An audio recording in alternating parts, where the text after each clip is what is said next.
আগামীকালের দৈনিক রাশিফল নিয়ে বিস্তারিত আলোচনা করব ১২টি রাশির ভালো এবং মন্দ নিয়ে। আগামীকাল ২৭শে মে মঙ্গলবার, অমাবস্যা তিথি, কৃত্তিকা নক্ষত্র, সুকর্মা যোগ ও জন্মরাশি বৃষ। আসুন ১২টি রাশিকে নিয়ে বিস্তারিত আলোচনা করব। কোন দিক থেকে ভীষণভাবে শুভ সময় থাকবে, কোন দিক থেকে সতর্ক থাকতে হবে, সবটাই কিন্তু আমি জানানোর চেষ্টা করব। আর প্রত্যেকটা দিন একটা কথাই বলি, দৈনিক রাশিফল, মাসিক রাশিফল, সাপ্তাহিক রাশিফল মানেই আপনাদের অ্যালার্ট করা। আর আপনারা যদি অ্যালার্ট থাকতে পারেন, এই আলোচনা শুনে নিজের সাথে যদি মিলিয়ে নেওয়ার চেষ্টা করেন, সেখানে 100% সাকসেস হবে। নেগেটিভ বললেও আপনি পজিটিভ করে নিতে পারবেন, আর পজিটিভ তো কোনো কথাই নেই, আপনার ভাগ্য বদলে নিতে পারবেন। তাই প্রত্যেক দিনের মতো আজও কিন্তু অনুরোধ করব, আমার আজকের আলোচনা শুনে যদি অ্যালার্ট থাকতে পারেন, ভাগ্য অবশ্যই বদলাবে। অবশ্যই আলোচনা থাকবে। তার আগে আমার সাথে কিভাবে যোগাযোগ করবেন সেই বিষয়টা একটু বলে নিই। আমার সাথে দুভাবে যোগাযোগ করতে পারবেন। দুভাবে বলতে অফলাইন এবং অনলাইন। অনলাইন বিষয়টা সকলের জন্য নয়। কিছু ক্ষেত্রে আমরা বিবেচনা করে অনলাইন অবশ্যই প্রেডিকশন করে থাকি। সকলের জন্য কিন্তু নয়। আর সরাসরি সামনাসামনি এসে তারাপীঠ এবং আমার নিজের মন্দির ১০ মহাবিদ্যা কালীবাড়ি আপনি সাক্ষাৎ করতে পারেন। তারাপীঠ ইংরেজি মাসের শুরু এবং শেষ পেয়ে যাবেন। যেরকম এই মাসে ৩০-৩১ তারিখ থাকছে মে মাসে। আর আমার মন্দির যেটা ১০ মহাবিদ্যা কালীবাড়ি বীরনগর, এটা সপ্তাহে ৩ দিন করে পেয়ে যাবেন সোম, মঙ্গল, বুধ। প্রত্যেক সপ্তাহে ৩ দিন।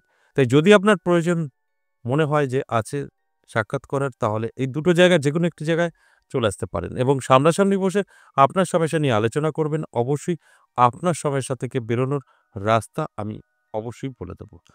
এবার যে কথাটা আমি প্রত্যেকটা দিন বলি, যদি আপনার প্রয়োজন থাকে তবেই যোগাযোগ করবেন। হঠাৎ করে আপনার ১ দিন সময় খারাপ, ২ দিন সময় খারাপ, একদম কোথাও যোগাযোগ করবেন না।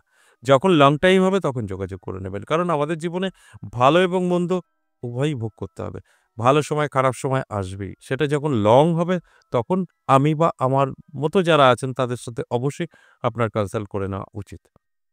কিন্তু হঠাৎ একদিন সমস্যা, সেক্ষেত্রে ভয় পাওয়ার বা ভেঙে পড়ার কিছু নেই।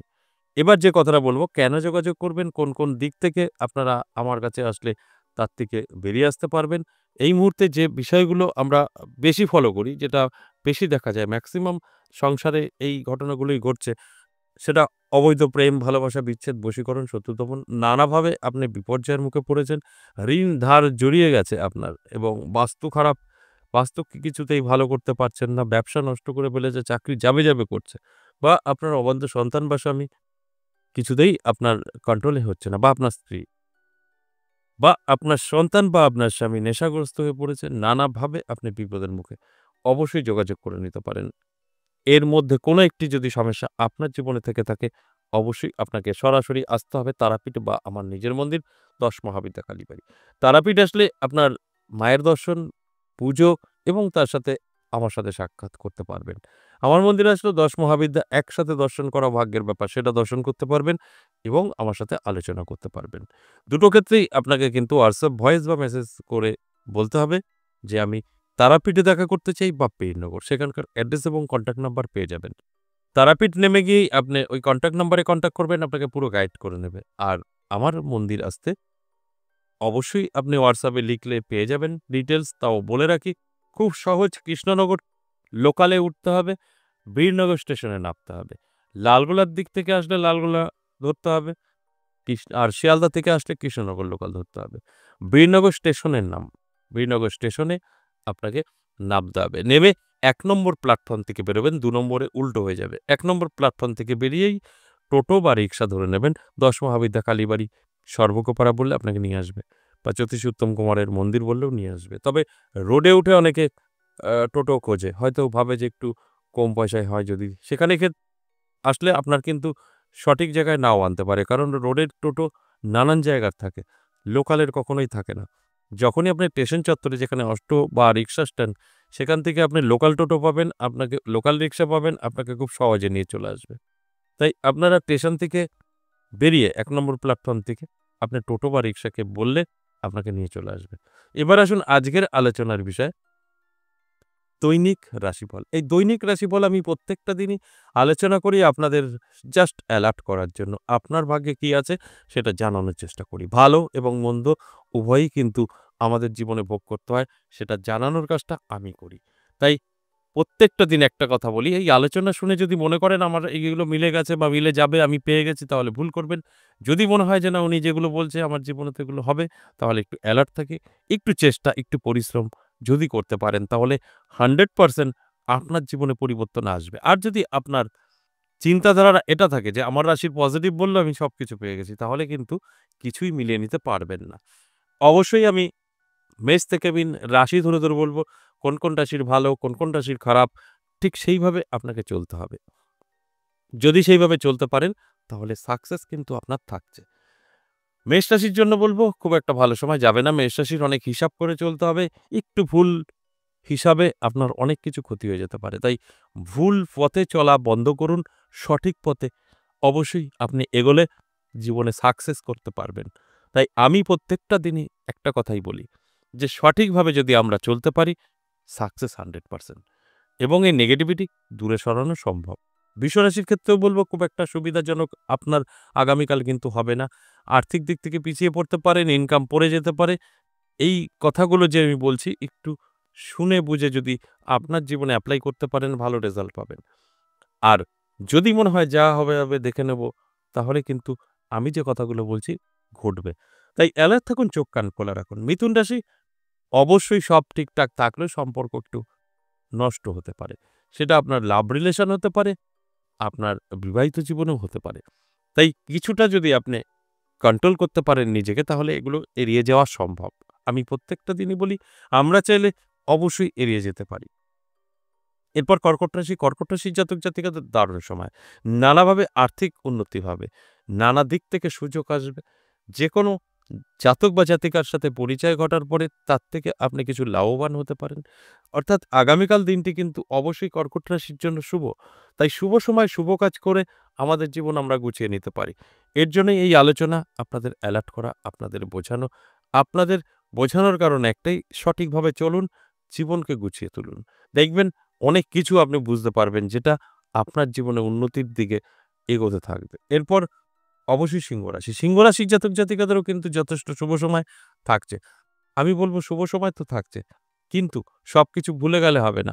অবশ্যই আপনাকে অ্যালার্ট থাকতে হবে। নানাভাবে কিন্তু আপনাকে আ সুযোগগুলো গ্রহণ করতে হবে, যেগুলো আপনি পেতে চলেছেন। আর যদি মনে হয় না আমার সময় ভালো আমি কিছুই করব না, তাহলে অনেকটাই ভুল করবেন। আমার কাজ আপনাদের অ্যালার্ট করা। অ্যালার্ট থাকবেন তো অনেক কিছু আপনি বুঝতে পারবেন এবং আপনি সেগুলোকে কন্ট্রোল করে চললে জীবনে প্রতিষ্ঠিত হতে পারবেন। আপনার সময় যথেষ্ট ভালো। কন্যা রাশির জন্য অনেকটা হিসাব করে পা ফেলতে হবে। কন্যা রাশির জাতক-জাতিকারা হঠাৎ ভুল করে বসতে পারেন। ভুলের কারণে আপনার অনেক কিছু হারাতে হতে পারে। সেটা সম্পর্কও হতে পারে, অর্থও হতে পারে, যেকোনো কিছু হতে পারে, বন্ধুত্বও হতে পারে। তাই একটু সতর্ক থাকুন, একটু সচেতন হয়ে চলার চেষ্টা করুন। দেখবেন আমি যে কথাগুলো বলছি আপনি সবটা কন্ট্রোল করতে পারবেন। এরপর তুলা রাশি। তুলা রাশির জাতক-জাতিকাদের যথেষ্ট শুভ সময় থাকবে, পজিটিভ সময় থাকবে। তাই তুলা রাশির জাতক-জাতিকাদের উদ্দেশ্যে বলব, চোখ কান খোলা রাখুন, অ্যালার্ট থাকুন। কারণ আপনার সময়টা অত্যন্ত শুভ। আটকে থাকা কাজ ক্লিয়ার হবে। নানা দিক থেকে সুযোগ সুবিধা আপনি কিন্তু পাবেন। এবং এমন একটা খবর আপনি পেতে পারেন যেটা আপনার ভাগ্যের পরিবর্তন অবশ্যই ঘটতে পারে। এরপর বৃশ্চিক রাশি। বৃশ্চিক রাশির জাতক-জাতিকাদেরও কিন্তু আমি বলব খুব একটা ভালো সময় আপনার নয়। এর জন্য আপনার কম কথা বলতে হবে। মানুষের সাথে একটু ভালোভাবে মেশা প্রয়োজন আছে। না হলে আপনি কিন্তু নানা দিক থেকে বদনাম, সমালোচনার মুখে পড়তে পারেন। তাই এলার্ট করাটা আমার কাজ, তারপরের দায়িত্ব আপনার। তাই যদি সঠিকভাবে আপনি চলতে পারেন, অবশ্যই এগুলোকে কন্ট্রোল করতে পারবেন। এরপর ধনুরাশি। ধনুরাশির জাতক-জাতিকাদের দারুণ সময়। ধনুরাশির জাতক-জাতিকাদের কিন্তু সম্পত্তি বৃদ্ধি হতে পারে। হঠাৎ করে এমন কোনো সুযোগ বা এমন কোনো খবর পেতে পারেন, যেটা আপনার জন্য ভীষণ হেল্পফুল। আপনার জন্য সময়টা অত্যন্ত শুভ। কারণ আপনার প্রাপ্তিযোগ আগামীকাল কিন্তু থাকছে। এর ফলে আপনার জীবনে কিন্তু অনেকটাই সুযোগ সুবিধা আসতে পারে। আমার কাছে অ্যালার্ট করা। তারপরের দায়িত্ব সম্পূর্ণ আপনার। এরপর মকর রাশি। মকর রাশির জাতক-জাতিকাদের কিন্তু খুব একটা ভালো সময় যাবে না। উটকো ঝামেলা, অশান্তি, কেসকামারি, বদনাম এগুলো হতে পারে। অন্যান্য দিক থেকে ঠিকঠাক আছে। তবে এই দিকগুলো আপনি অবশ্যই আপনার জীবন থেকে সরিয়ে ফেলতে পারবেন। আপনি যদি জানতে পারেন আপনার খারাপ কিছু অপেক্ষা করছে, সেটা অবশ্যই আমরা কাটাতে পারি। এরপর অবশ্যই কুম্ভ রাশির কথা বলব, যথেষ্ট শুভ। কুম্ভ রাশির জাতক জাতিকাদের আমি বলব চোখ কান খোলা রাখুন, অ্যালার্ট থাকুন। নানাভাবে আপনার জীবনেও কিন্তু সুযোগ আসবে, কারণ আগামীকাল দিনটি আপনার জন্য অত্যন্ত শুভ। এমন কিছু ঘটবে যেটা আপনার জীবনে এক ইতিহাস হয়ে থাকতে পারে। তাই অ্যালার্ট থাকুন, চোখ কান খোলা রাখুন। সর্বশেষ মীন রাশি। মীন রাশির জাতক জাতিকাদের অর্থপ্রাপ্তির যোগ তৈরি হয়েছে। সেক্ষেত্রে প্রাপ্তি ঘটবে, এটাই স্বাভাবিক। ভাগ্যের চাকা ঘুরবে, এটাই স্বাভাবিক। এর জন্য আপনাকে অ্যালার্ট থাকতে হবে, চোখ কান খোলা রাখতে হবে। দেখবেন আপনারই পরিচিত যারা আছেন, আপনি তাদের কাছ থেকেই কিন্তু হেল্প পেতে পারেন। যে হেল্প আপনার ভাগ্য সম্পূর্ণভাবে বদলে দিতে পারে। এই যে আলোচনা করলাম ১২টি রাশিকে নিয়ে, সম্পূর্ণ এভারেজ এবং সর্বজনীন।